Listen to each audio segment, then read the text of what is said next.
Croeso I sianel Blaid Llwyd.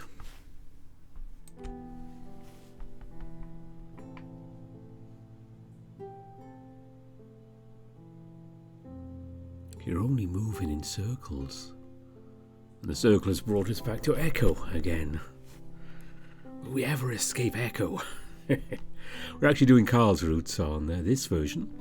And for those of you who may have not seen the Echo ones before, yes, I will be doing Flynn's routes and Jenna's routes. Later on, we're going to do basically the whole of Echo, less bad endings, unless one particular person asks me to also include the bad endings, in which case I'll do a little separate video for those. He knows who he is. But for now, let's carry on with where we left things. Last time, actually, we were stuck in what seems to be some sort of mansion. It's a noose. Frayed and old looking, but unmistakably a noose. Carl stares at it, then sticks his head in further to look back and forth before stepping back to close the door. What was it? Raven calls him up the hall, his hands clasped nervously together.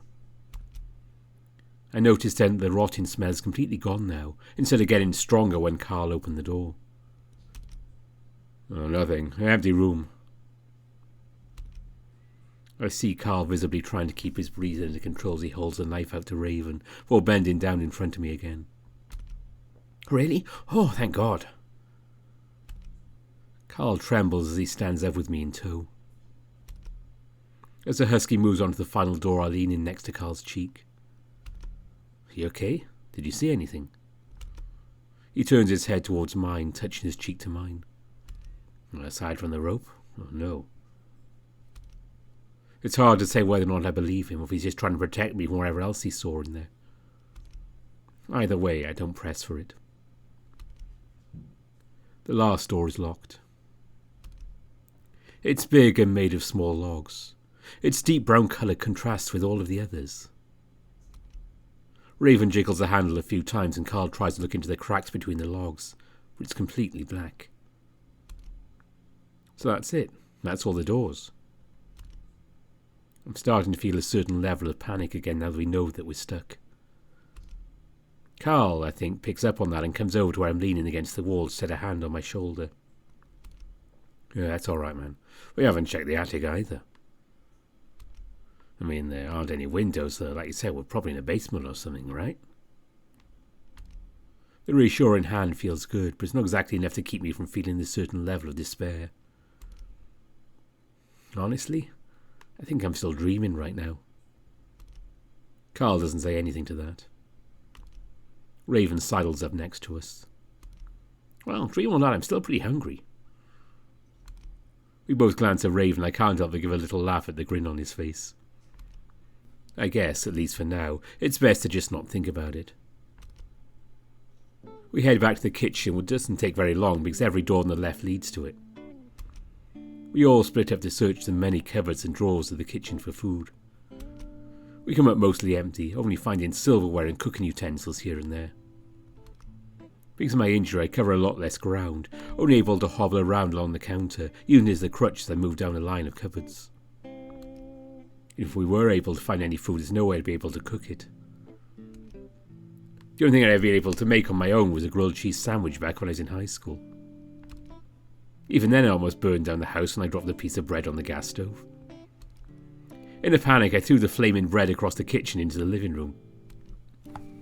I smile at the memory as I open the last cupboard along the wall. Right in front of me is a block of cheese on a glass plate. Next to it is a loaf of bread in plastic bagging and a small square of butter wrapped in wax paper. I stare for a moment, waiting for the food in front of me to disappear. I even blink a few times to be sure. Guys? Oh, what's up? You seeing this? What? Cheese, bread, and butter.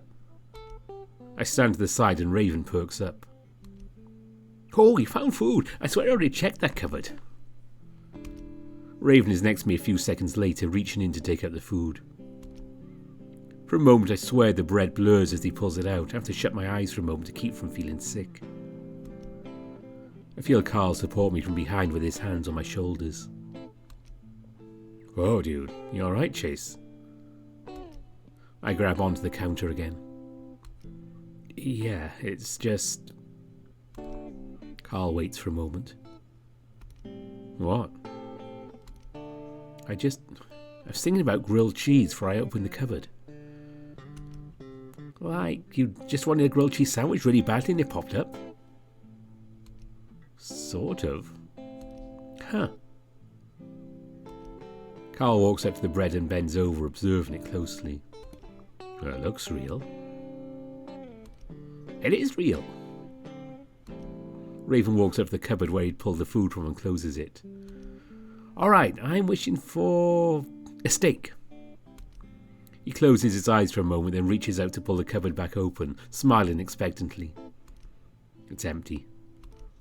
Well, grilled cheese isn't bad. Raven moves down the counter to grab one of the pans hanging from the rack. Carl moves up to my side as Raven turns the gas stove on with a click, click, click of the igniter. Dude, I think one of the important things to do right now is stop questioning this place. We can't just make sense of it. I fold my arms. It has to be a dream.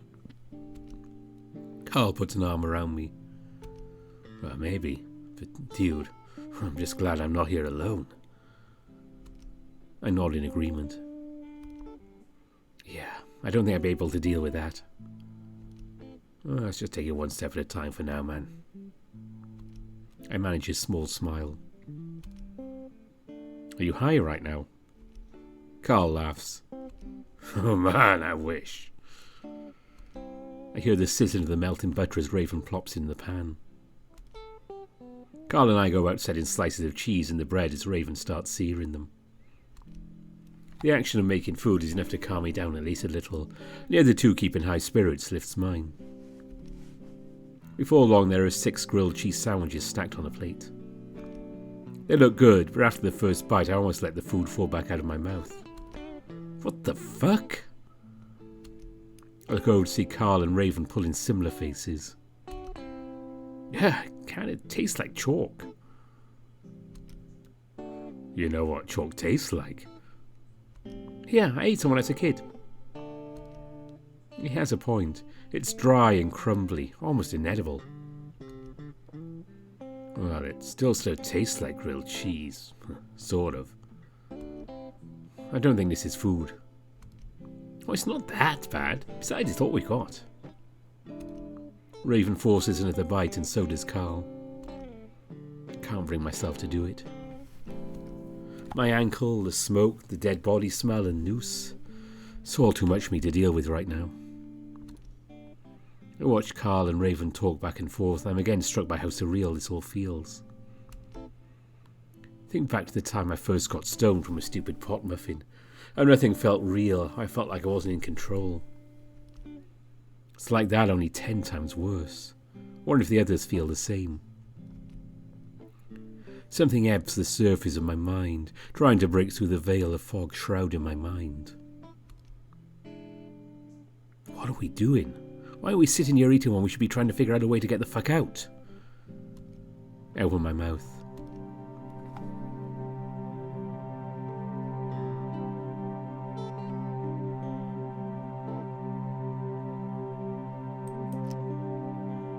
I struggle to keep my food down, instead choose to look hard at the tablecloth. You're not hungry? Raven is looking intently at my half-finished sandwich. Nah, you can have it. I slide my glass plate across the table to Raven. Carl watches me, doesn't say anything, slowly chewing. I subconsciously note that he'd eaten around the crust, leaving those on his plate. We start discussing what else we might be able to do here, other possibilities on how we could get out. The attic is really the only place we haven't been yet, but because it's so dark we're not sure about going. Well, why don't we sleep on it and figure out what we'll do when we wake up? Raven yawns widely. That sounds good to me. Feels like it's been hours. It does feel that way. Without our phones, it's really impossible to tell. Leaving our plates where they are on the table, Raven leads us back out into the hallway. It takes us a few minutes to find the right door, considering everything looks identical, though we take special care to avoid the damaged door. As Raven moves into the bedroom, Carl leans against the wall, turning his head to talk back to me. Hey, we're gonna be alright, okay? I look back at the one green eye I can see and will myself to squash the boiling pit of dread in my stomach. Okay. It's just like, can't believe this is happening, you know? I gotcha. I just want you to know I'll be here for you, okay? I look back at his gaze for a while, the point where I think he's getting uncomfortable. I sigh. You guys are just acting really weird about all of this. Yeah? Well, I guess Raven is being Raven, but you're acting different. Really? How? I swallow. Just yesterday you were thrown up over a job interview. Now you're the level-headed one while I'm freaking out. I laugh a little. I just don't understand what's going on is all. Carl sets me down against the wall and turns to me with a hug. Hey man, I don't know either. I'm just trying to keep it together too. The hug surprises me, but I take it gratefully. I stare over his shoulder at the uniform hallway. Despite Carl's efforts, the worrying feeling returns. Raven pokes his head around the doorway. Hey guys, that little sofa thing's awesome. I'll sleep there, you two can have the bed.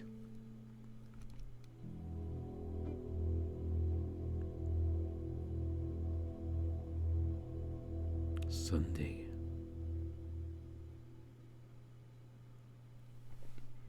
And of course, I dream. I'm running through endless hallways. All kinds of hallways, including one that looks like a space station, another that looks like a medieval castle.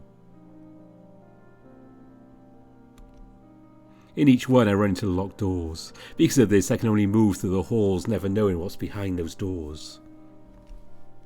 Eventually I wake up. My dead limbs and heavy head tell me I'm not awake. Not fully. I brace myself and shut my eyes again. My heart thumps and stomach churns with the disappointment of knowing I'm still in that fucking bedroom. The one that tells me I'm still stuck in a nightmare that's beyond the one I'm currently in. I feel things move about the room, hear things that sound like whining, crying and screaming. And I hear something in the ceiling moving above me. There's many legs, like a spider that weighs hundreds of pounds. And then I'm free. I hold still as the gradual release of the paralysis seeps through my muscles and joints. At this point I feel like I've mostly learned how to cope with the nightmares. That thought would make me happy if I wasn't so crushed that I'm still here in this actual nightmare. Immediately anxiety rises back up in my chest. I realise how fucked up this actually is. How much sense this doesn't actually make. As far as I can tell, we've been drugged somehow and moved this underground hellhole as an experiment of some kind. Someone in Echo had to have done this. One of the crazy old people, maybe Duke. He probably built this underground maze just to watch us lose our minds, probably getting off to it at the same time. I grip the bed sheets and grip my teeth, grimacing at the ceiling as I try not to cry. That had to be it. This isn't some kind of supernatural alternate dimension. This is real and someone's fucking with us. Probably being watched by cameras that are set up in corners and peepholes right now. That idea sends a shiver down my spine. I glance to my left, scanning the wall for any inconsistencies.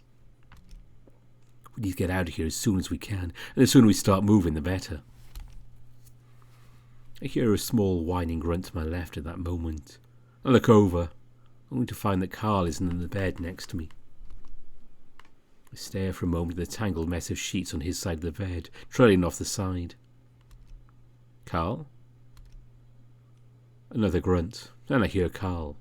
At least I think it's Carl.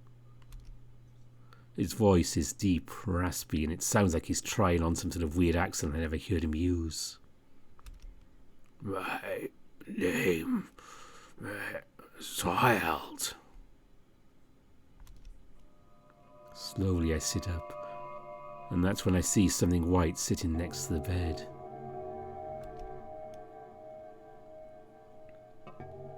Jesus!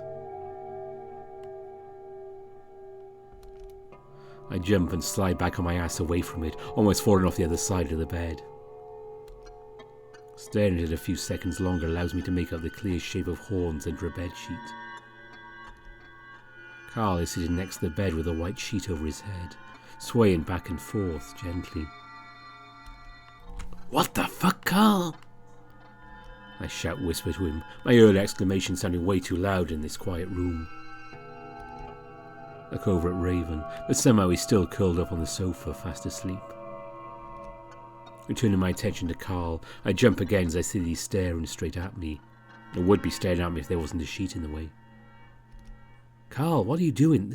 That isn't fucking funny at all. I push myself off the bed, leaning against it to take the weight off my swollen ankle, now to twice its original size, as I stand in front of Carl. I reach out to take the sheet off of his head, but I hesitate. The horns. They look bigger than they should be. The voice is so different. Hiding, love. Carl?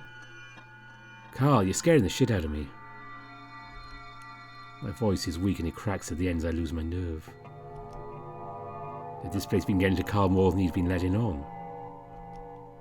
Then maybe he was just sleepwalking? I remember him doing that when he slept over at my house years ago. I reach out again, more slowly this time. But again I hesitate. I can't shake the feeling if I pull it off, it won't be Carl. Suddenly the horned head shakes back and forth violently, the grunting reaching a fever pitch. Shocked, I fall back on my rear, yelping as my ankle is jolted. I lean back on my hands, watching with wide eyes. The shaking is so wild the sheet starts to slip off the head, as if whatever is under the sheet is trying to shake it off.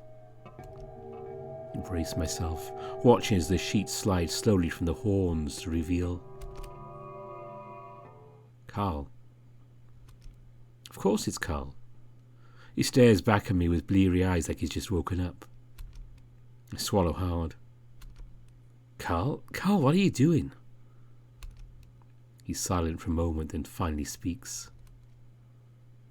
I know what to do. Where are we supposed to be looking? Anywhere, but I know it's here. I lean uselessly against the dining room table again, watching them. I'm biting my lip, trying not to lose my cool, trying to absorb everything Carl had just told me. You said James Hendricks himself came to you in your dream, right? Carl huffs but doesn't look at me. Yup. And he told you he had to find something. Carl gets down on his hands and knees and looks under the stove. Oh, I know it sounds stupid, but that's what happened. I frown. You know, I had a dream about the giant spider crawling through the ceiling, but that doesn't mean I'm going to be searching around looking for a spider in the ceiling. No, this was different. I never had a dream like that before. He stands back up and looks right at me. I felt like he was actually in my brain telling me. I look back at him for a while, not wanting to tell him he's going crazy just like I am. Well, it's kind of vague just tell you need to find something, isn't it? He told me other stuff. Carl moves closer to me, starting to look through the various decorum of the dining room. Like what? Carl lifts up a vase and looks inside.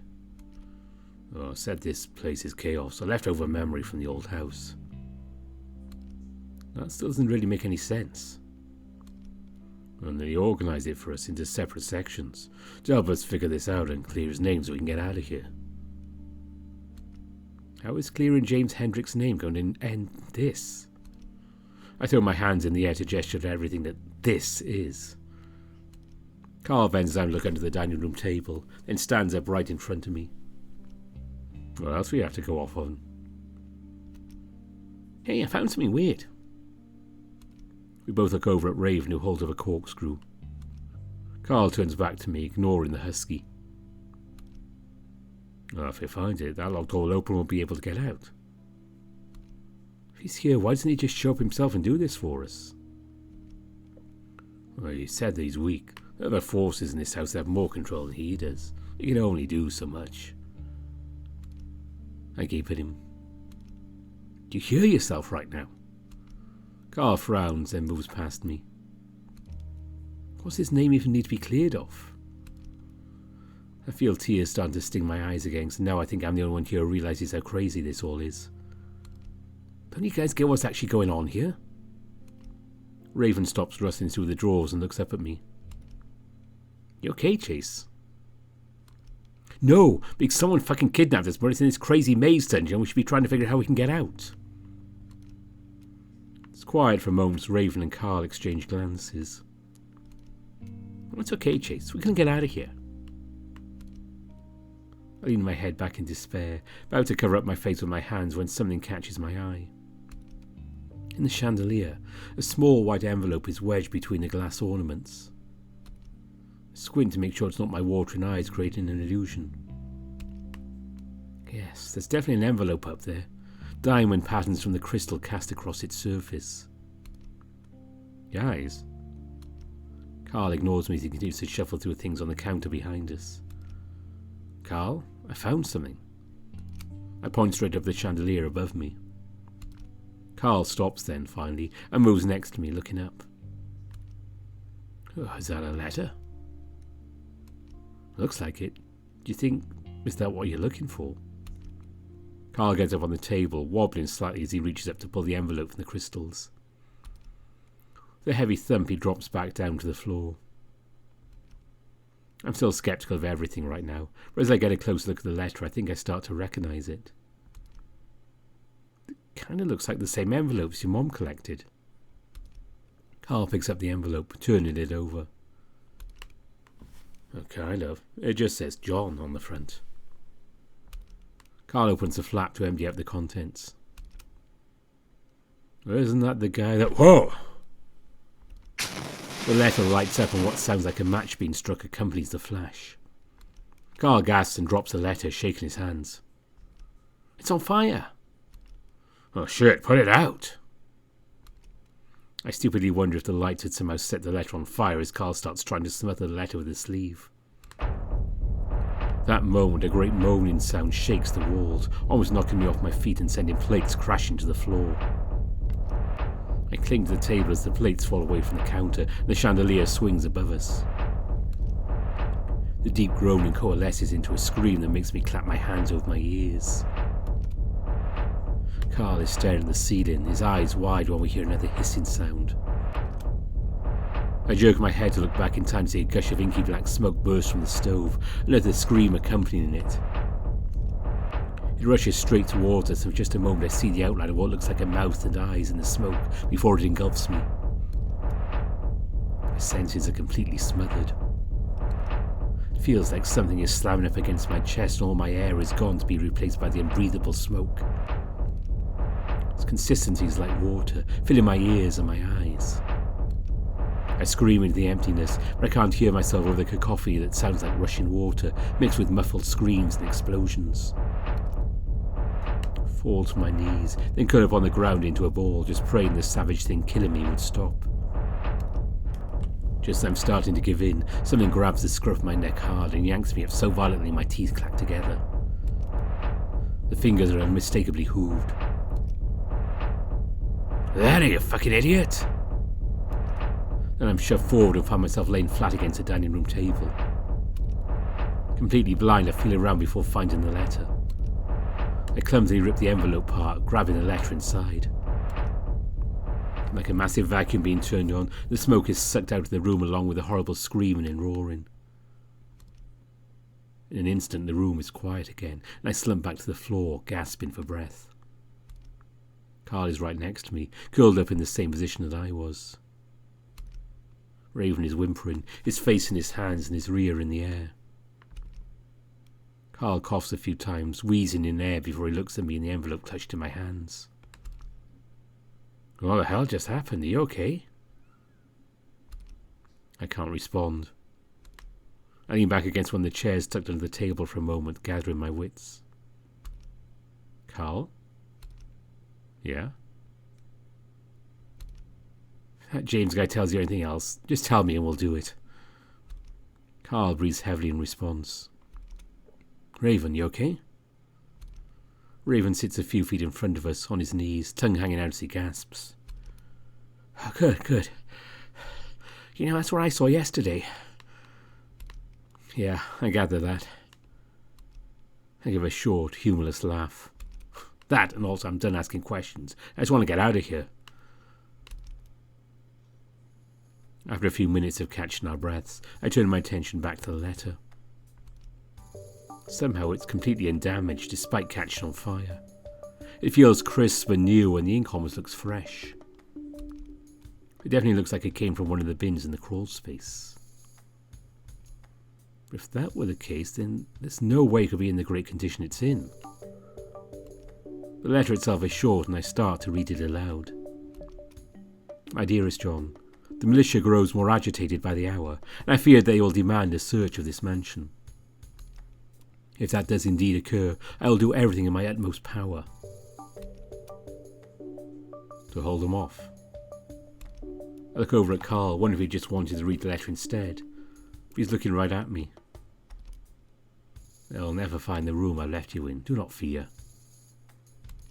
Carl moves closer to me, his hand reaching out to grab my shoulder. Carl? Well, if they so much as try to lay a finger on your head, it'll be the last thing they ever do. Before I can even move, Carl leans in and kisses me. I'm just able to get a glimpse of Raven's shocked face where I'm practically smothered by Carl's soft, warm nose and lips. I freeze, my shoulders tensing. It's not that I'm not enjoying it, it's just that the kiss was so unwarranted. I'm not sure how long it lasts, but I never make a move to stop it. When Carl does finally pull back, it's awkward and he's looking just as confused as I am. Raven sits there, openly staring at us. Carl lowers his ears, his nose growing pink. Sorry. I don't know why I just did that. I clear my throat. Don't worry about it. This place is doing weird things to me, too. Oh, that was cute. Raven, could you help me up? I mostly ask him so he won't dwell on what just happened. Carl clears his throat. Well, I think the door's open now. Let's go check. We make our way slowly down the hall, Raven just behind us. I lean in closer to Carl's ears so the husky can't hear. So, was that really you? Or did your great whatever take control again? I don't know. I think I was still in control. Just felt like the right thing to do, you know? It looked like you already knew what the letter said. Yeah. I wait for him to go on, but he doesn't. Well, what's he need his name cleared for anyway? Being gay? I don't think people care about that stuff anymore. No, he already sort of knew that. Besides, that was basically a love letter. So why is it that he thinks he's ruined his legacy? Carl thinks. I guess the idea that he just allowed his lover to die. I think people really sort of just left John to die. Didn't really try to save him. This whole mess seems like a pretty roundabout way to go about that, in my opinion. But like I said earlier, I'm done asking questions.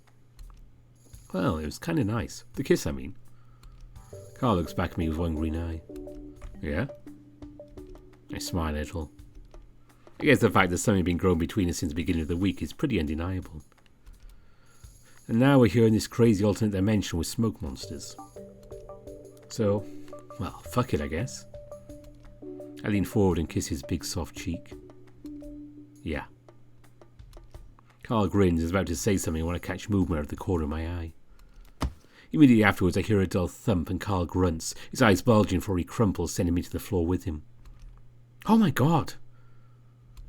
I yell as my ankle bangs against the floor and I roll onto my back, teeth gritted, straining to reach down to hold my foot.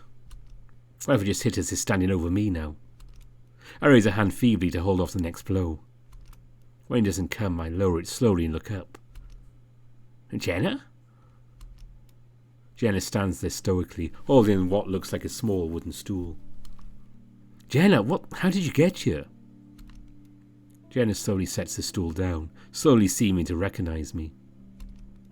I lean forward to feel my ankle, the pain radiating from it in hot pulses. Chase, are you okay? What happened to your leg? I sprained it. Hey Jenna, it's been a while. I look over at Carl, who's still curled up on his side, his arms wrapped around himself. Carl, you okay? Then to Jenna. Did you hit him? Jenna walks past Carl and crouches down next to my leg. Oh, this looks really bad. Yeah, Carl, are you okay? Carl grunts and turns over to face as a hand to his chest. Jenna, what the fuck was that? Jenna looks at my ankle a while longer before standing up and looking around. Doesn't look like she's going to answer. Carl sits up. How did you find us here? Raven perks up. Yeah, is there a way out? Jenna finally looks down at Carl and over the complete lack of concern in her eyes. I came to your house looking for TJ and ended up going to the basement. She looks down the hall again. I ended up here somehow. I blacked out before I did, so I don't know how to get out. Carl finally stands up, wearily eyeing the stool held by loosely in Jenna's hand while bending down to help me back up. Your leg okay? He grunts into my ear as he slides my arm over his shoulder and slowly pulls me back up onto his back. Mostly, I think I kind of twisted it up again. Carl grunts again and turns back to Jenna, now with me on his back. Oh, that's pretty fucked up, just blindly swing at someone around a corner.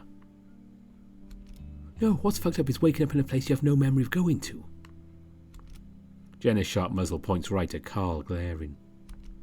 Carl stutters for a second, clearly not expecting to have Jenna snap back at him. Hey, this isn't my fault. We have no idea where we're at either. Why are you guys fighting? Raven looks innocently between the two of them, his ears perked. It's a good question. I watch Jenna closely from over Carl's shoulder. She just glares at Carl, arms folded. Did she just blame him for this somehow? After a few seconds of awkward silence, Carl speaks up. You hit me for one. I don't know why you were so mad at me. Jenna looks back at Carl and I see the tenseness in her shoulders slowly loosen. I'm sorry. I'm still uptight after waking up here. Hey, you're taking it better than us. Chase was freaking out for hours. I give Raven a side glance. Well, things have been going crazy since you two left the lake. Like I ended up in this fucking nightmare dimension. Not just that. Jenna sets the stool down on the carpet before sticking out a forearm. That's when I see the crusted blood in the fur in the form of 3 long lines. What the? TJ attacked me. What? That sentence doesn't seem to fit together. TJ attacked?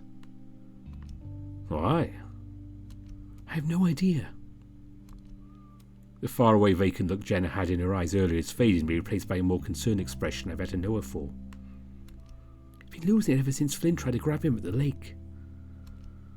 Start to feel a little sick to my stomach. Why? He wouldn't tell me. He was just acting anxious, kept looking over his shoulder. Isn't he sort of like that most of the time? Jenna folds her arms and shakes her head. No, he kept looking around, kept saying he was seeing things. She stopped short. Like what? Jenna looks up. Sydney.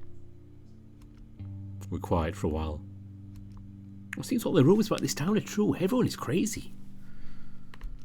This isn't normal at all, even in Echo. Jen looks at Raven. I'm sorry, who are you? Raven grins. Oh no, I'm sorry, I'm Raven. He sticks out a hand. Jen looks at it before turning to me. Chase, something was going on with Leo too. He kept asking around for you and he ran off saying he had to take care of some things. Oh, I don't know why. I try to think what Leo might have wanted from me, but I draw a blank. It could be anything. Anyway, I've been trying to find TJ for ages. I don't even know what day it is anymore. Tried Carl's house since I read of any other options. Jenna goes quiet, then reaches into her pocket and pulls out a phone, holding it up, clearly looking for a signal. Just as I got your house, Carl, I heard popping sounds. Jenna sighs and puts her phone away again. Gunshots, I'm pretty sure, coming from Main Street. Something's been happening to everyone. Jenna slides her hands into her back pockets, looking around. And now this. Wow. So something fucked up is happening all over town. Thinking about Leo and TJ and my stomach twists at the thought of them being out there. Can only hope that they were able to get out somehow. At this point, I'm just waiting to wake up. We all are. Yeah, especially after a giant smoke monster chased us around the dining room. What? Jen looks at me and Carl. Carl glances back at me as if asking me to be the one to explain the impossibility that just happened. I take a breath, trying to think of how I'm going to say this. So, I think at this point you're going to have to just go with whatever this place throws at you, Jenna. Yeah, we're all just kind of accepting what's been happening. Well, we have to. Otherwise it'd just be us sitting around freaking out about how crazy this all is and not do anything about it. Well, so far it seems we've at least been moving things forward. Jenna stares at us. What happened? We all stand in front of the wooden door in a half circle, none of us wanting to open it.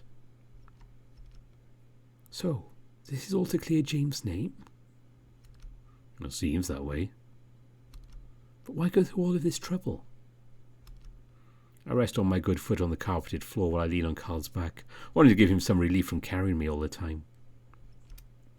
Probably because the smoke monster thing. It's trying to stop him. Maybe it's making all of these obstacles? Jenna had taken our whole description of what happened in the dining room pretty well. She listened silently while I explained what had happened so far. So I guess we can get his story straight. Maybe get out to the town about what really happened. We might be able to get out of here. Jenna eyes the door. You think there's maybe a reason why this monster doesn't want James to get this information out? We're quiet for a moment. Well, we don't have much else to go on.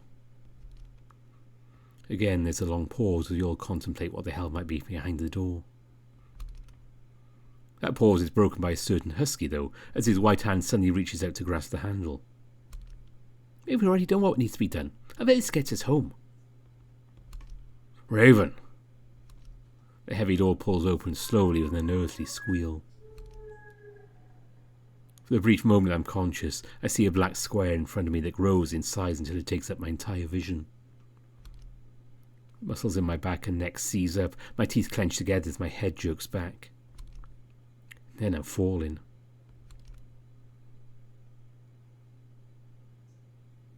There's a rhythmic throbbing in my head.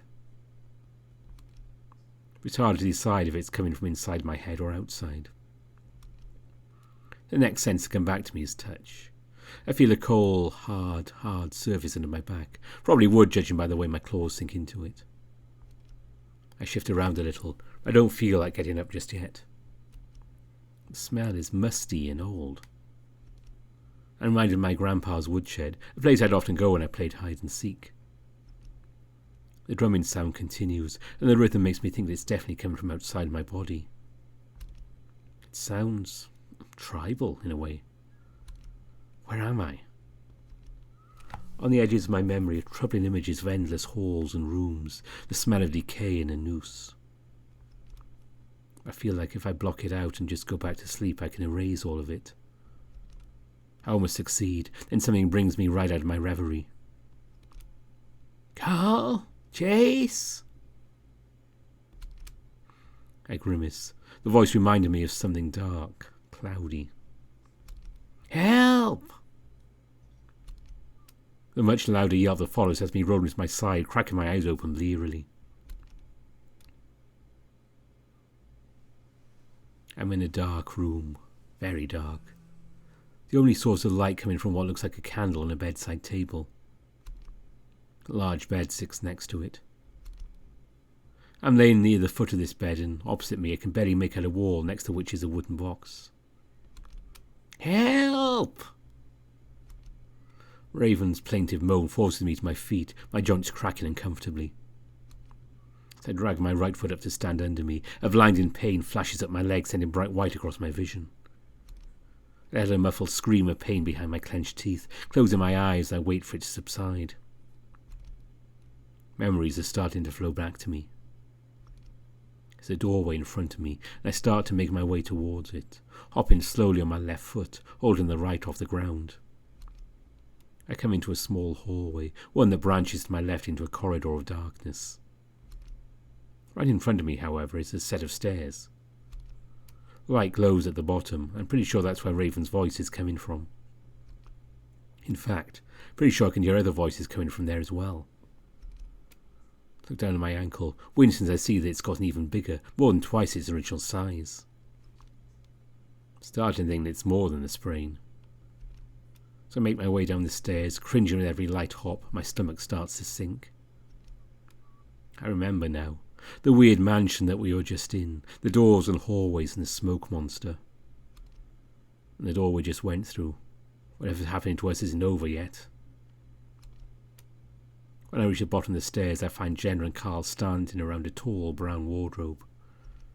As I stand there breathing heavily, Carl turns to see me. "Well, Chase." He immediately rushes to my side, his hooves clopping loudly against the wooden floor. I think he's simply come over to support me, but he wraps me up in a hug. "God, I keep worrying that one of us is going to disappear. I'm glad you're here." Yeah, I'm fine. I was upstairs in the bedroom, I think. The anxiety I'm feeling over the whole situation goes away just a little, absorbed into the soft warmth of Carl's body.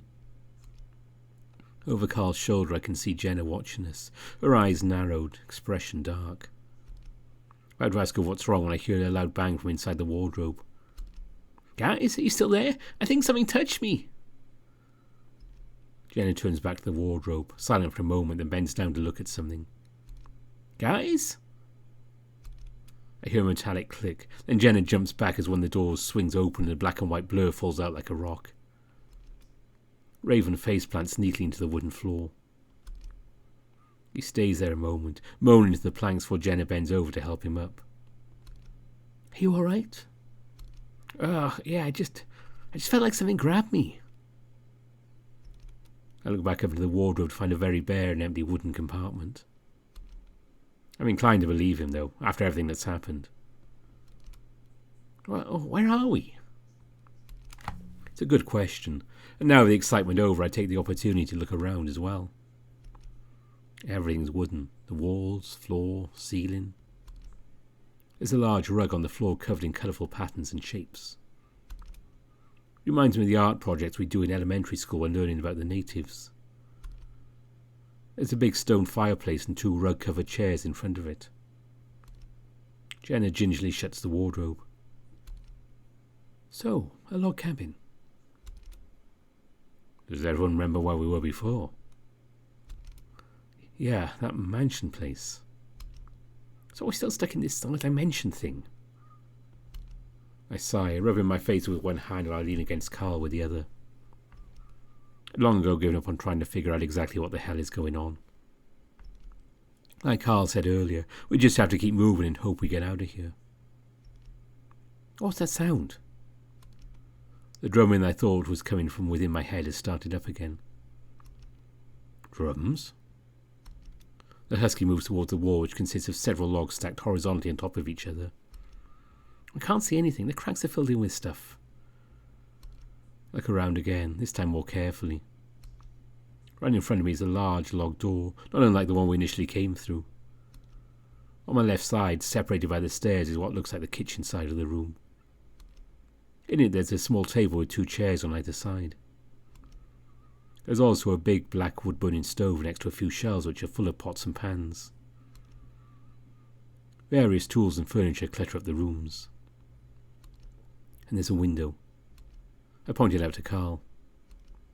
"Look, let's try and see out through there." Carl pulls me into the familiar position on his back before clopping over the window. The sound's a bit louder with my added weight. Jen and Raven follow behind. There's a ledge next to the window, thankfully, and Carl lets me sit on it. I turn to look out of the window while the others crowd around me, resting their hands on the wooden bench. First thing I notice is a flickering light in the distance, about 100 yards away.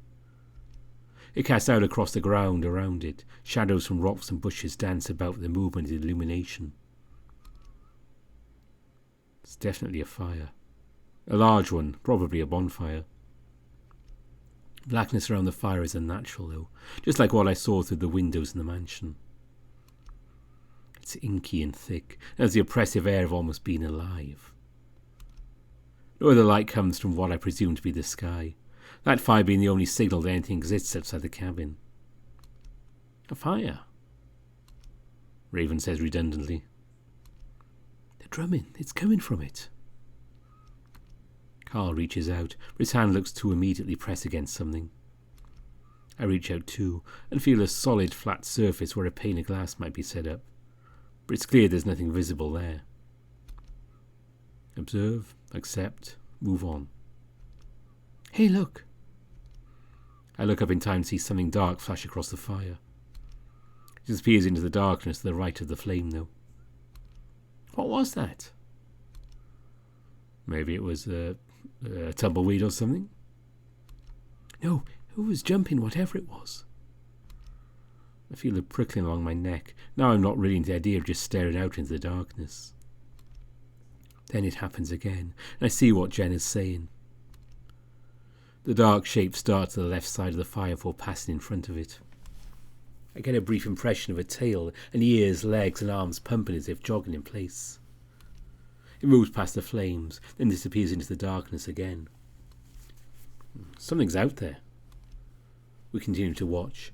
The drum beat dies down, and after about a minute, it's clear nothing's moving around out there anymore. What was that? Well, Carl glances at Jenna. The drum beat sounds kind of native, don't you think? He's clearly waiting for Jenna to confirm. Maybe. There's an awkward silence before Carl coughs. Well, let's think. We weren't able to get out of the mansion until we found that letter, right? He looks at me. Yeah. I respond automatically. If that's the case, then maybe we have to find something here, right?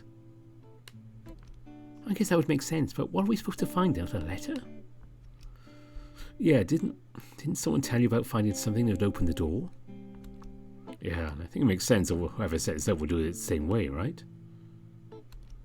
I sigh and stop staring at the window, my back sore from the twisting motion. I sit straight up on the bench and look back into the cabin. Well, if we're supposed to find another letter, there's a bunch of places to hide it. Maybe we should try the door first? Jenna walks over to the door and looks up and down before reaching out to slide back a rusty bolt. To my surprise, it moves with only a little resistance. Yeah, are we sure you want to go out there? I mean, we don't know what that is running around. Jenna hesitates, then heaves back on the door. But it doesn't budge, not even an inch. Jenna sighs. Raven bounds up next to Jenna before enthusiastically yanking back on the handle as well. Again, the door holds fast. Of course. Jenna stares at the door a moment before turning to us. Let's take a look around upstairs. If we're supposed to find something, then we should start from top to bottom. Agreed. Carl bends down to pick me up, but I rest a paw on his shoulder. Wait, I don't want you to have to drag me everywhere, let alone up and down the stairs. He stops mid-stoop, his face level with mine as he looks at me. You sure? I don't really want to leave you alone down here. As I look back at him, I can't help but note the differences I noticed earlier. His face has harder lines, his fur duller, eyes somehow deeper, wiser. You alright? I break out of my trance and blink. Yeah. I'll just stay down here and look around where I can. Jen and Raven are already making their way up the stairs. Raven gone about how his family used to have their own log cabin. Alright, but shout if you need anything. I smile. At least I feel like some parts of Carl are still familiar. After the ram heads up the stairs, I lean back on my little bench, letting my head tilt back as I close my eyes. Even this new environment, everything is still feeling surreal. I've come to welcome the feeling, though. It's a nice little barrier to everything that's happening right now. In some ways I can still pretend that this is a dream. Hell, even now I'm thinking it's a dream. That I'm somehow stuck in one of my paralyses. Maybe I'm in a hospital right now and they're trying to figure out how to pull me out of it. I thought it was me feeling like I'm being watched and the fur prickles around my neck. This would be kind of awkward if all of those doctors are watching me right now. Maybe Carl and Jenna are there too, and Leo and Flynn and TJ. The feeling gets stronger, so I turn back around to look out the window. It's still silent, and the lonely little flame in the distance continues to flicker around the rocks and sagebrush. It makes me wonder how endless this world is. For instance, to have a ghost dimension being manipulated by what are basically ghost gods, then will this whole ordeal be never-ending? The thought twists my stomach, so I stop thinking about it. I turn back around and force my eyes to start scanning the kitchen from top to bottom, looking for something, anything that might stand out. I assume I'm looking for a letter. But again, if the rules are limitless in this world, then there's no telling what it might be that we're supposed to find next.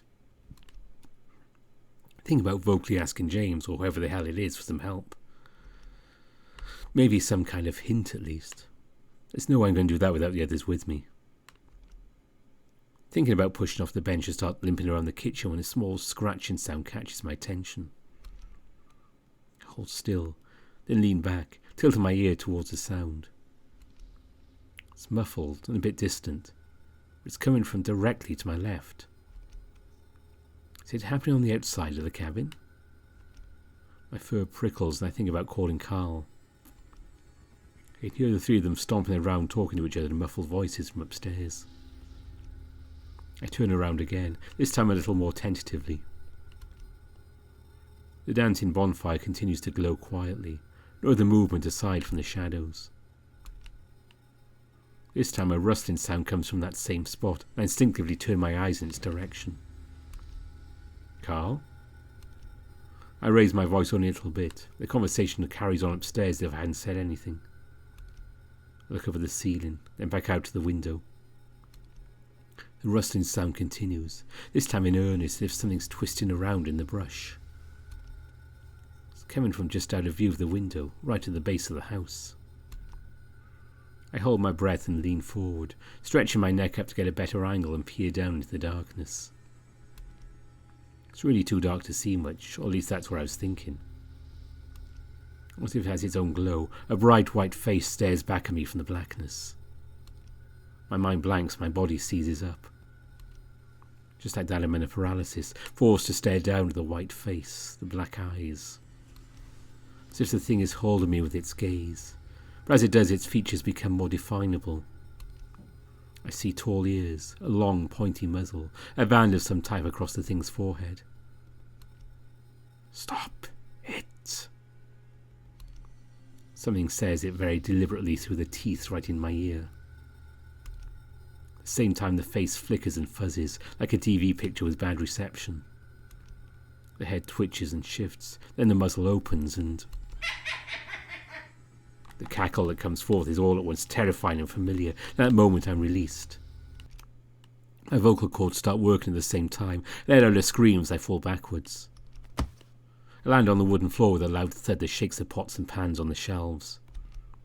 The room spins and I feel like I'm coming right over a dream, like I've been sleeping for ages. The next thing I know is I'm surrounded by the three faces of my friends, all looking down at me. Carl grabs me into the arms and pulls me into a sitting position, his face worried. There's something else too. Anger? What happened? I'm startled by his abruptness and I stammer through an answer. It was a face out the window. What did it say? Carl, what are you doing? Raven reproaches the ram gently, his ears falling. Carl glances at the husky, and at Jen, who's been silent so far. Then back at me, slowly letting go. Sorry, I was just worried about you. What did you see? Did it say anything? It takes me a moment to find my voice. No, I didn't say anything, just laughed. What did it look like? A fox, maybe? Had a band over his head. Carl's eyes narrow. Hey, I found something. We all look up at Raven as he holds up a white piece of paper. What is that? Carl stands up, staring hard at the paper in Raven's hand. I know, it looks like a photocopy of a newspaper. Let's see. Raven turns towards the candle sitting on the desk. Jenna stands behind him. Maseta boy missing after... Whoa! Raven flinches back as the paper catches fire, illuminating the entire cabin room. Shadows dance across the log walls. The paper which Raven had dropped flutters to the floor, a tongue of angry flame eating it up completely before it hits the floor. We all stare at the smouldering flake of ash on the ground. Raven, are you kidding me? I wasn't even that close to the candle. I'm wondering what we needed. But Raven stares at his hands, looking forlornly between them and the candle which seems to flicker innocently on the table. I rest my face in my hands. Well, what do we do now? He wasn't near the candle. I pulled my head in my hands, not because of what Jenna said, because of the way she said it. Huh? I got a side angle here. You're at least 2 feet away. There's a brief silence. Jenna, what are you talking about? I don't know, Carl. What am I talking about? Jenna turns to the ram, eyes narrowed, teeth just slightly bared. I look at Carl. He's frowning, a concerned look on his face. Jenna, I don't know what you're talking about. I'm saying there's no way that candle burned that paper. Carl's concerned expression deepens. There's also a hint of condescension there. What else could have done it, Jenna? This time the silence is heavy. I'm baffled by the interactions they've been having so far, and judging by the look on Raven's face, so is he. Hey guys, I'm sorry I burned it, but maybe we can figure something out from the title. Maseta boy missing? I look at Jenna. Oh yeah, Maseta, isn't that your tribe, or... Yep. I feel my face flush as I wonder if I'm being insensitive, like I think she knows everyone from the tribe. Well, what does that mean? A lot of people go missing out here. Well, we have something to do with James, right? How do we know that? I look at Carl. You okay, man? You've been acting really weird ever since we got here. Oh, I think we're all acting a little different after getting here, don't you think? Carl glances at Jenna. Are we fighting again? Staring at the ash on the ground, something I should have realised earlier suddenly hits me. Wait a minute. That newspaper kind of looks like something that came out of the crawl space tubs. What do you mean? I was looking through some artifacts that Carl's family saved from way back when for that project I was doing. It seems like years ago at this point. I snapped my fingers. And some of the stuff was missing from it, like pages ripped out from Carl's mom's notes and photocopies of old newspapers. So was that just a clipping from the notes? Maybe. I don't know, but John was native, so maybe it has to do with him. I think back to the small fox I saw through the window, the band across his forehead. Was that John? So the ghost just ripped out the pages to show you in its nightmare world? Why didn't you just point them out to you in the real world? I don't really have an answer for that. Then we wouldn't have to be going through this shit right now. Ghost rules? Raven shrugs. What if that was our key out of here? Well, they can't just leave us here, right? We don't know anything about where we are or what these things are capable of. So what now? Just sit around and wait for something else to happen? Carl suddenly sighs. Well, I'm going to look around some more. You guys do whatever you want. Again, I'm taken aback by Carl's demeanour. I've never seen him act like this before. It's like he's a different person. At another word, he turns on his hoof and walks away. Over the next several hours, we search the cabin from top to bottom. I hobble around the ground floor, careful not to look out the window even when the drumming starts up again at a few points. I check all of the shelves, under the chairs and tables, in the stove and the pantry, between the cracks in the floor and walls. We don't find anything. At some point I almost topple over from dozing off. That's when we call off the search. There's some discussion as to where we should sleep, if should we do it in shifts. Jen suggests she stay up downstairs while the rest of us sleep, just in case something else happens.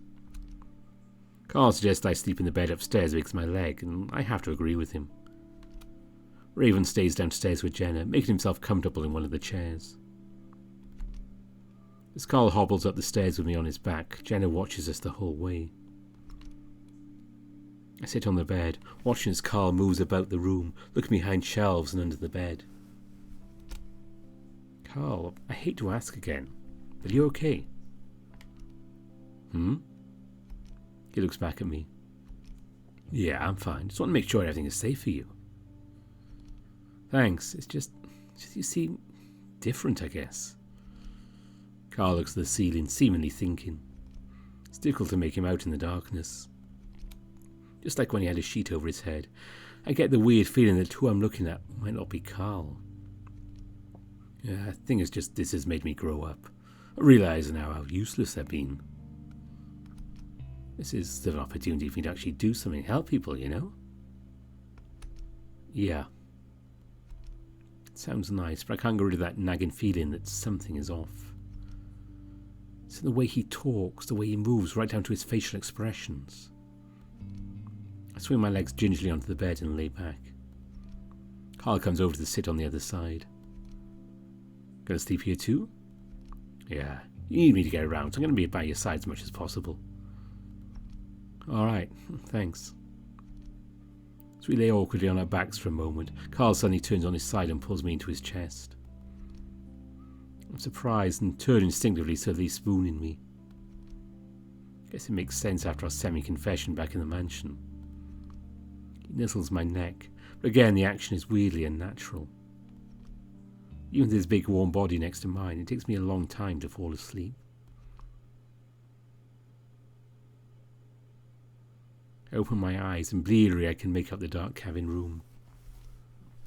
My heart sinks again, realising where I'm at, but it's more subdued this time. Guess I'm getting used to my new life. My mouth is dry, very dry, and I feel like I need to find water. I'm not going back to sleep. I sit up. Carl's moved back to his side of the bed at this point, lying out on his back, snoring. Quietly I get out of the bed, wincing at how creaky the floorboards are. I make my way down the stairs, eyes adjusted to the point where I can barely make out the ledges. When I reach the ground level, I see that Raven is splayed out on the carpet, snoring as well. I shake my head before moving to the kitchen. Jenna isn't there, and I wonder where she might be at. Was she not at the room upstairs? Maybe I just missed her when I was distracted by Raven. Looking around, I see a small cup sitting on the table. Almost positive it hasn't been there before, but maybe Raven or Jenna had set it there? Walking over to it, I'm relieved to see it's filled with what looks like water. I pick it up and sniff at it, not really getting a hint of anything. Tentatively, I take a sip, and immediately spit it out. It's salty, putrid. It tastes like... I jump and some of the liquid splashes to the floor. Gingerly, I set down the cup, looking into the opposite room. Everything is still in the other room. Can't even hear Raven snoring anymore. This time I see the wardrobe move. The door specifically. I stare wide-eyed. Everything falls still again. I don't dare move. Jenna! I whisper loudly. It wouldn't make any sense why she'd be in there, but who else would it be? Ghosts, of course. I'm about to take a step forward towards the stairs, maybe, or to at least wake Raven up, but that's when the small door cracks open.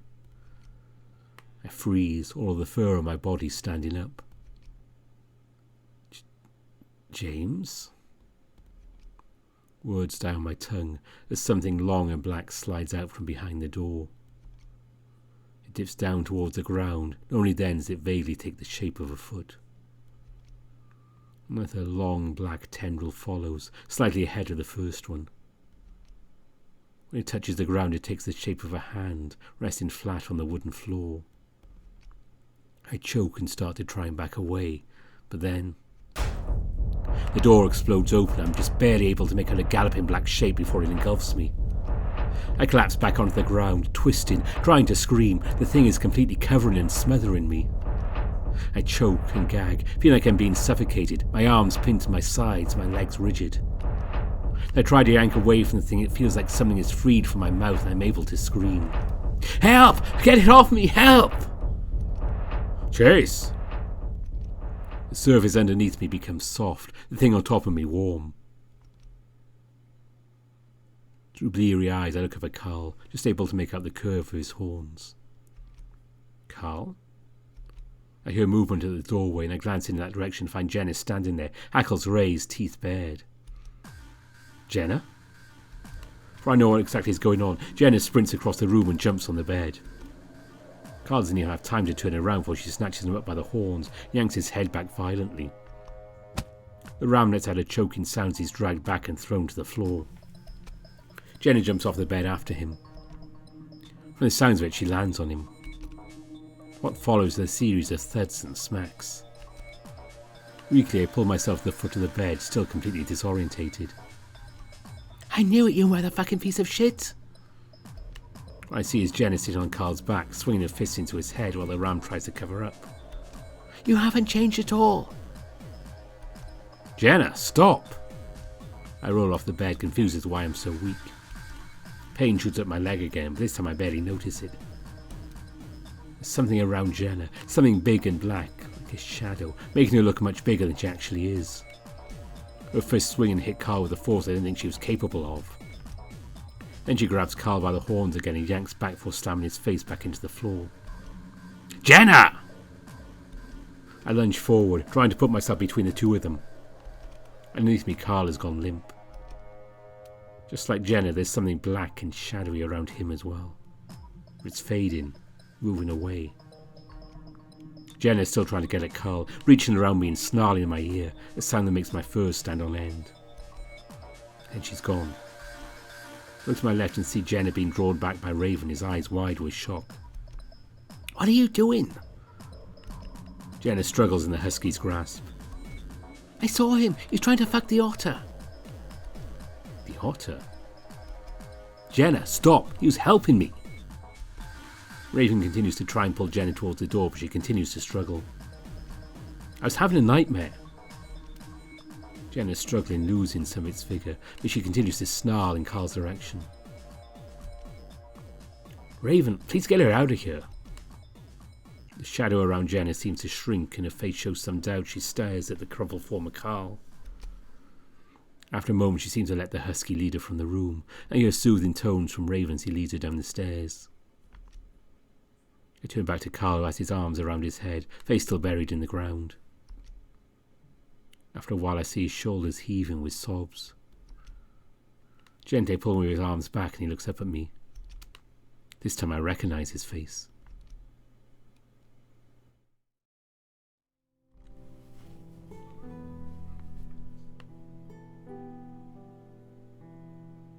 And that's where we leave Echo for now. Things are still pretty strange there. And I can't help but wonder whether Chase used to watch The Crystal Maze when he was younger. A medieval castle and a space station, the corridors in them. Kind of sounds familiar. Or maybe I'm just overthinking it again. But I used to watch The Crystal Maze myself. But that is it for Echo for now. Don't worry, we will be continuing on with Carl's route before much longer. We'll get back to this and see what happens next, and can the gang get out of this cabin they found themselves in. So there'll be nothing coming up in the week, but of course I'll be doing another video next weekend. And it's going to be a surprise what that is, to me as to everyone else. But as usual, to wrap up before I go here, thanks to my donors on Patreon and Ko-fi, and special mention to Grizz, Evan King, David Taylor, Samuto, Brian Hall, Anubis Silverwind, Ida Corval, Brandon Bradford, Bastian, Lark Huskerton, Gunnar Muller, Tiger Cub, Sindri Dragowolf, Dissonance, Besuksu, Cobbles Visser, Kartek, Burnt Toast, Jewel, and Popot, who are my top level patrons. Also thanks to Howley for writing this. I have a great time doing Echo always. So, until we meet again next weekend, bye for now.